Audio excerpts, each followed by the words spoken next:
Oh. Good morning, children of God. Good to have you with us. Another one of those breathe cool days. Breathe cool. Had fun with this one? God always accepts us as we are. God always accepts you as you are. And then loves you to wholeness. The key word being as you are. Let's stand, join together and sing In the Silence.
In this moment, love is here. Peace is here. Truth is here.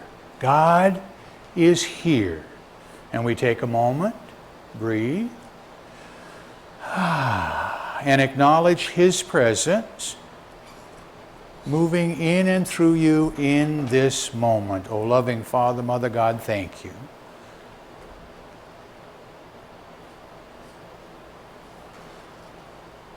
Thank you for allowing us to come together this day.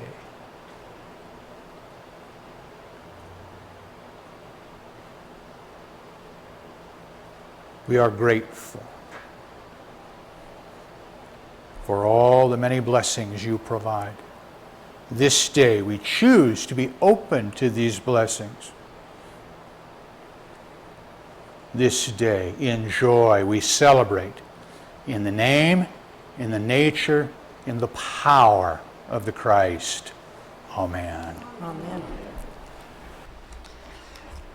Today's daily word is rejuvenate, and this morning Alice will read our daily word for us. Rejuvenate.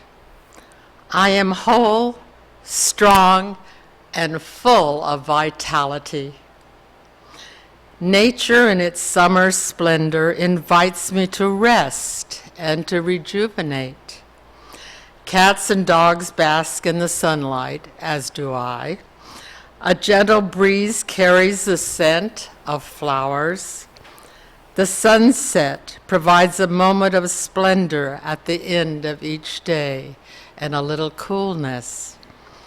I follow nature's cues and take time to relax and rejuvenate. I find a quiet place to connect with God. Perhaps I sit on a rock near the water, a park bench, or on my patio. I settle into meditation. I breathe in the fresh air and let go of my worries. Spirit renews me with each breath. I open myself to the fresh perspectives.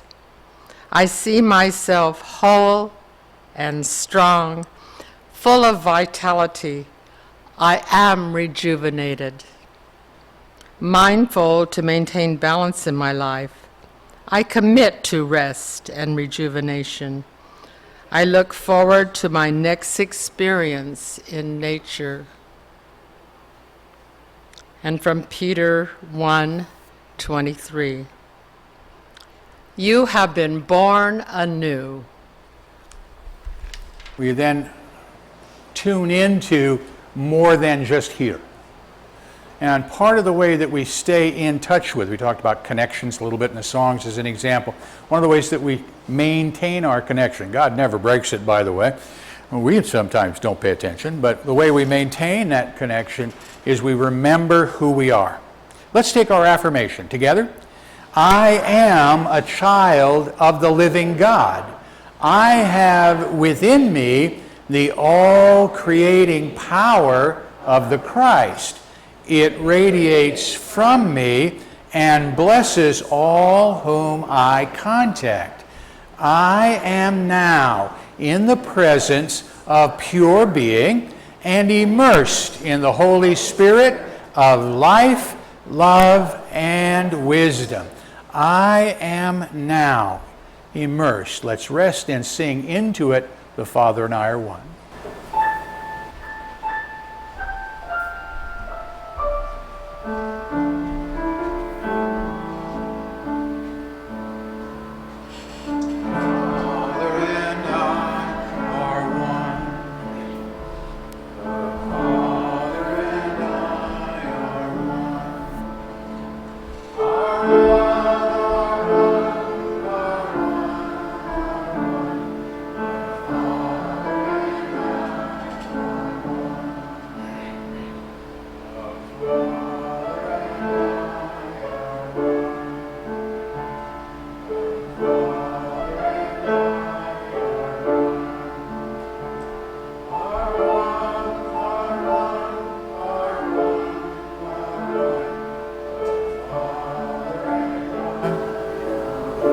From your heart now.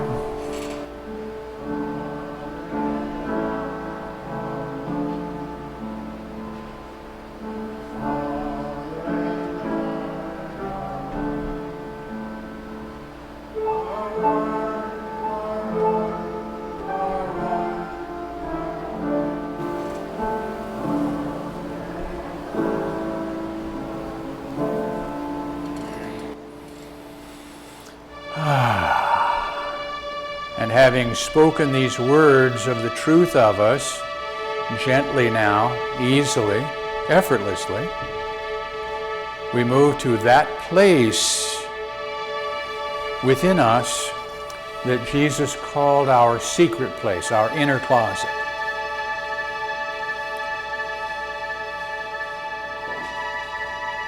Charles Fillmore said that for him, that place was right behind his heart. And I kind of like that as a notion.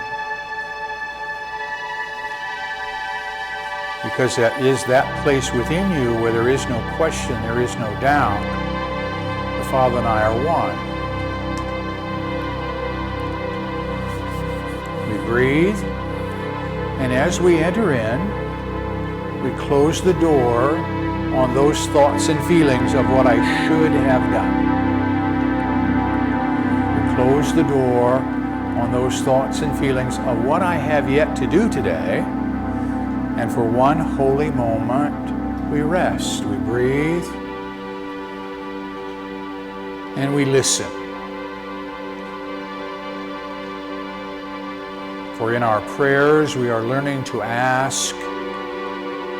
It is here in the stillness, in the communion with our loving Father, Mother, God, that answers come. Perhaps this day in a word: peace, love, honor, order.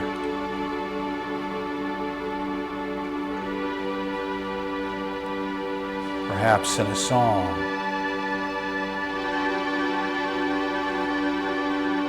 Regardless of how these gifts come to you this day, know they come wrapped in love. This day, reach out and say yes and claim these gifts.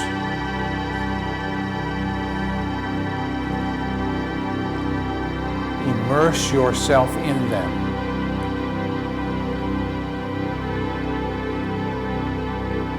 As I do so, each and every cell of my being responds.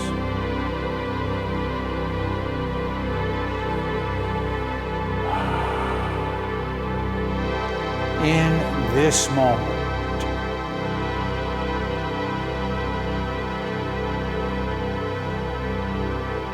I am re-energized. Each and every cell of my being rejuvenated. I am whole and free.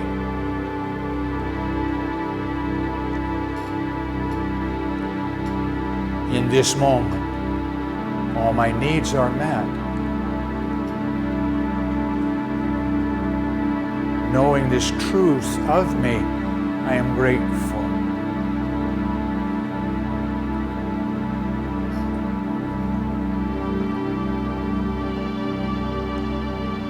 In gratitude, I remember I am a channel through which God works. I am a channel through which good flows into my world. This day, in this moment, I choose to open that channel wide, from me, through me, into this place, good flows and joins with other thought of like mind. Peace, order, harmony, grows in strength and in power, and touches each and every one of God's children. I breathe, and in this moment I am blessed. I give thanks.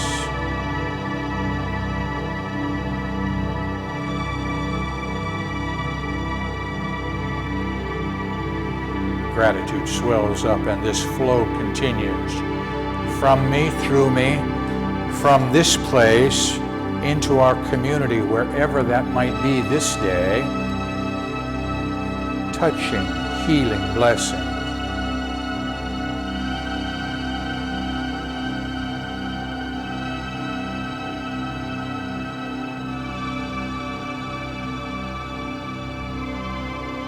Across our city, across our state,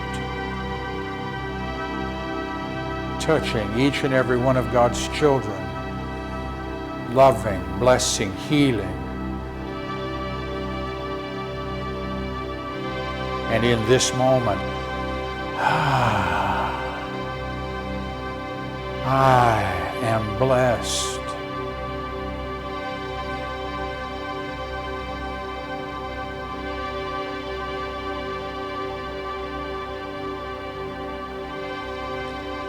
I choose to continue to be a blessing from me, through me,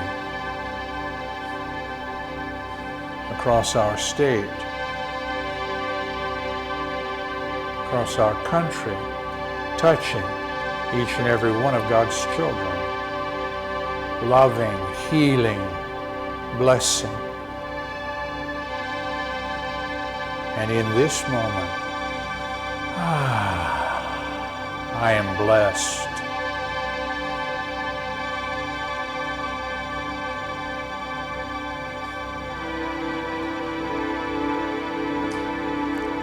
I keep this channel open around our world, throughout our universe. Love flows, truth flows.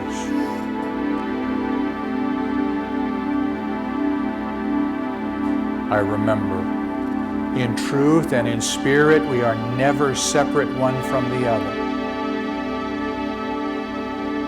Somewhere, somewhen, someone is saying thank you. Thank you, thank you, thank you for the gifts that you sent from you, through you, are gratefully received. And I am blessed. With that blessing flows gratitude back to you in this moment. The circle of life, whole and complete.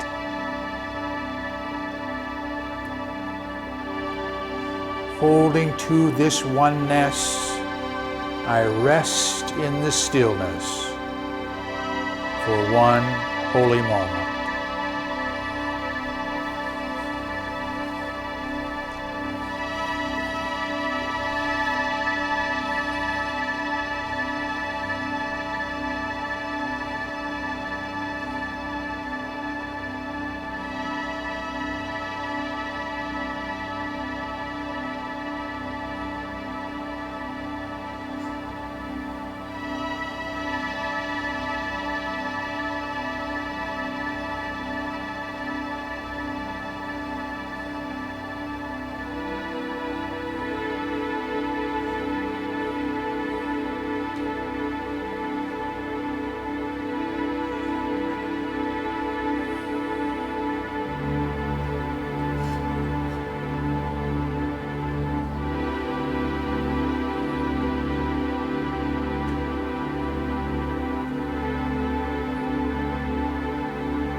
Knowing there is more yet for me to do this day,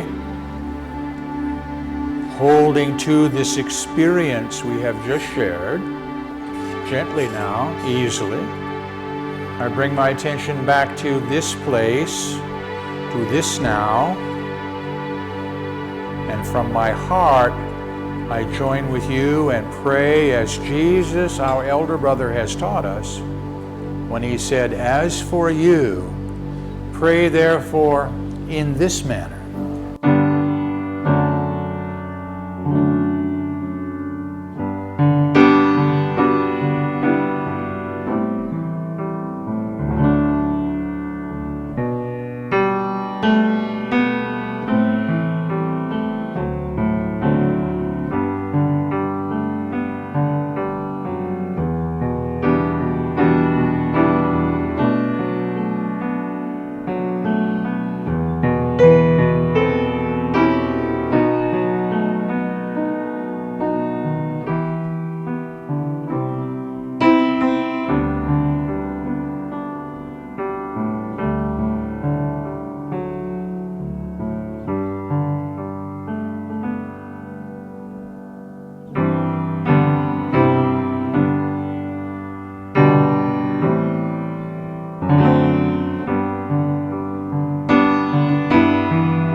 That's Rob warming up, like I need a little help warming up today. That's Rob cooling down. No, it's not. You didn't even watch, were you? I was going to give you the seal of approval. No. Being silly is important. It just is. Our God is a God of love, and He brought joy in the form of the Christ. And therefore, from you, express joy. It is the truth of who you are. And sometimes that comes off as silly and perhaps even a bit irreverent, and that's okay too. One of the things Steve and I were talking about a little bit ago, one of the things that's really, really important for you to do in your life, know who you are and then be that. It doesn't matter where you are or under what circumstance you find yourself. You just need to be who you are. Now, there's a challenge with that, because we are taught to look outside to see how we are reacting to our world. And then we then shift and begin to behave like we think they think we ought to be. No wonder we're confused. All right? So we have all these different faces that we put on. But see, what we've been taught is don't do that. Right? One of the things that's really come to mind for me in this past couple of weeks, big time, is, to the best of my recollection, Jesus never defended who he was. Never. They'd ask him, who are you? And he said what? Who do you think I am? What do you believe? Say. He knew who he was. And he acted from that. He brought that Christ light out from within to his world. He didn't even ask that you pay attention. He kind of liked it. And he laid some principles down that were working for him. And said, if you want to do this and these things, here's a way, here's a path, here's a direction. And when you step in that path, in that direction, you too will bring this about. And he promised it. These and greater things shall ye do. Every time I say that, I think to myself, I'm still dealing with that walking on water thing. What's the greater than that? And I had a friend remind me, Rob, you walk on water all the time, metaphysically speaking. Because what is water? It's just our life, yeah? And I rise above it when I rise to the truth. So you walk on water all the time. But you just have to do it from a metaphysical perspective. You don't have to go down to Bear Creek and practice. Not that I haven't done that a time or two. All right? Because it's about learning how to express the truth of us. And the big one that Jesus gave us for me personally is our lesson title for today, Be Still. Because I was taught early on that your work is done in the stillness. It's when you have prayed, and now you breathe, and you rest and center, and you listen from your heart, from that secret place within you. That's where answers come. The challenge is sometimes it comes and I don't know that I want to do that. And you can play it either way. It all depends on what's going on with you. I talked with somebody this week, said, I've been praying for this to happen in my life. It showed up and I wasn't ready for it and said no. However, it'll come back up when I'm really ready for it. And the answer is yes, it will. Because see, you'll do that when you paint a vision. You paint the vision. And while you're busy making plans, life is what happens. Right? 'Cause it's showing up in your world. It's showing up in your world. And it's okay. So you just take the next step and you say, all right, but I need to get clear. What's the next step? How do I get clear? Get quiet. Now, you can get quiet while you're walking down the street. You can get quiet while you're driving your car. However, pay attention. Just saying, I don't want a closed eye one. Dear Lord, help me get down the road. Doesn't work real well. I've seen some of those guys on the highway. We beep the horn as we go by. Wake up!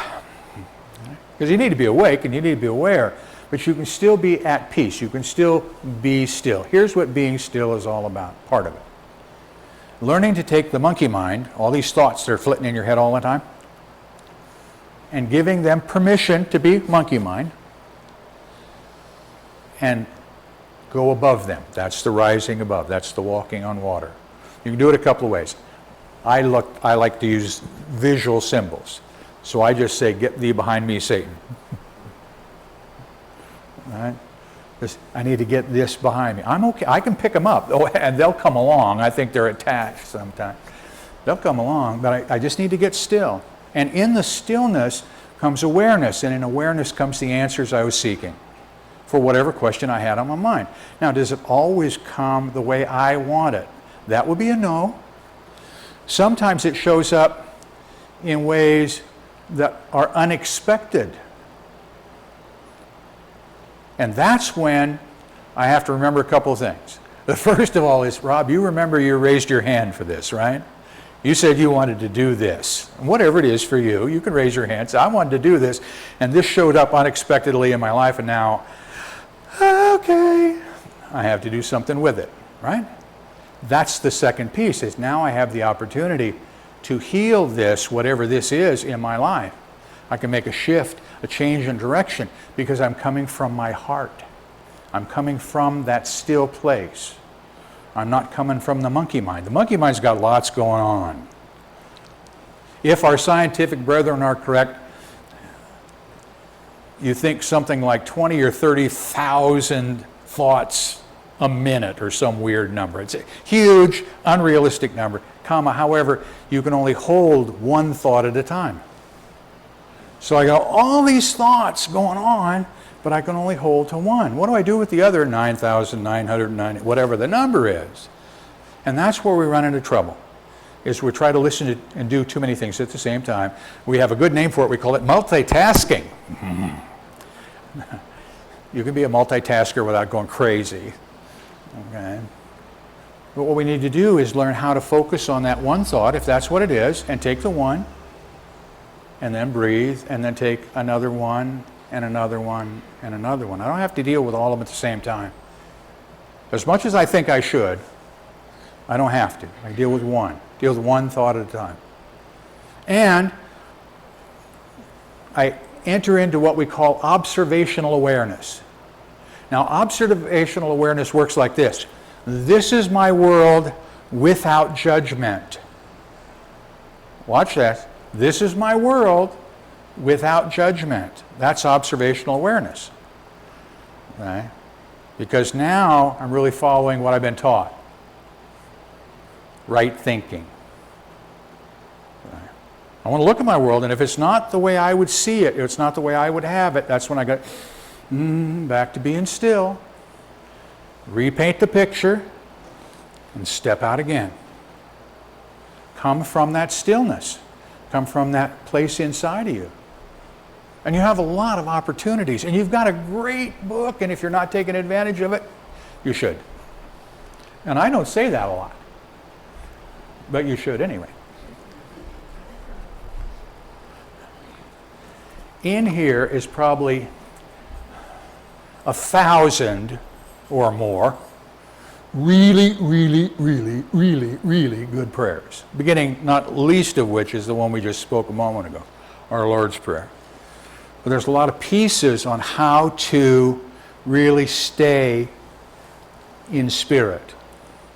And one of the ones I love is this one, because when stuff is going on in your world, you need to take a look at it in, again, observational awareness, and understand what's going on, and take a moment. And it's the first verse of the 46th Psalm.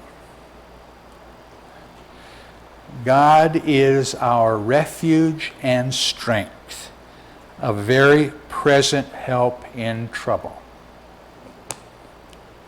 God is, not can be or might be if you behave in a certain way. God is my strength right now. And that's where Jesus went. Every time when somebody said, nah, Jesus went, God is my strength, my source, a very present help in trouble. Because I look at my world and I see trouble. Is there anybody besides me that can look outside right now and say, there's some challenges out here? Oh, you guys all have it. It's just I'm the one that looks out the window and go, wow. Right? We see stuff around us and we say, this is a problem. And this is the hard part, is, and I don't have a solution. That's the next thought that shows up, yes? And so I have the tendency to go, ugh! That's when this comes to play. Breathe. God is my source. A very present, right now, present meaning when? Right now. A very present help in trouble. So if I can take that position, that becomes the solution. It's there, I just don't know what it looks like yet. Except that I know it's coming from God, and I know therefore it is good by definition. And I know that that flows through me, and it flows through everybody else, whether they know it or not. Whether I know it or not, God works through you. That seems to be the system in which we live. God works through you and me. Sometimes you don't even know it.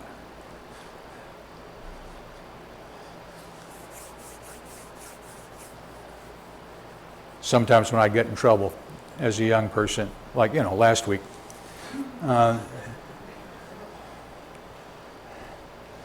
would get this kind of a line occasionally. Robert, anytime it was full name, I was in trouble. Robert, know this. That kind of behavior will simply prove that you can, if you choose, serve as a bad example. Ouch! Right? I can hear my grandmother's voice to this day. But do you see the love that was in that as she said it? I'm not going to tell you what you're doing is wrong. I'm just going to say I don't approve. You can serve as a bad example. Thank you. All I can do is you laugh. Well, not where you can see. You wait a minute. Then you think about it and laugh. Yeah. And then you think about the behavior and you say, yep, that's right. Because I know better than that. Now, with the I know better than that does not come your own whipping. Don't do that. Yes, you could do better. I got that. He said, raising his hand. But I don't need to beat up on me when I make mistakes. Errors are errors are errors. I take responsibility for my errors, but I choose not to live in it. That's when I go back to be still. Because I need to take that mistake inside and say, okay, what was the thought or the feeling or the words? The power of my words is huge.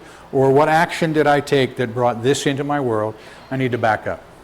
And the backup is breathe and be still. Then I have the opportunity to start taking a look at the pieces. Observational awareness again, no judgment, good or bad. Just say, okay, here it went. Okay, I can change this. I can take the word can't out of my vocabulary. As in, I can't. I can take that out. I can't. I can do all things through the power of God, the power of the Christ within me. It's all possible. Somebody said to me one time when I said that, well, Rob, you couldn't be a brain surgeon. I said, oh, you're behind the curve. He went, what? I said, I already mess with people's minds.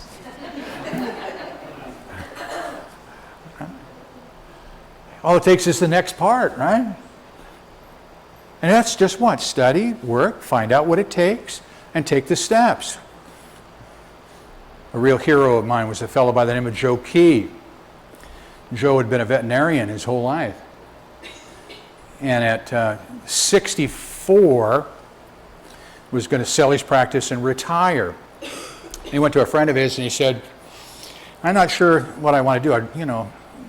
I'm 64, I'm not going to, I'm getting ready to retire, but I'm only 64.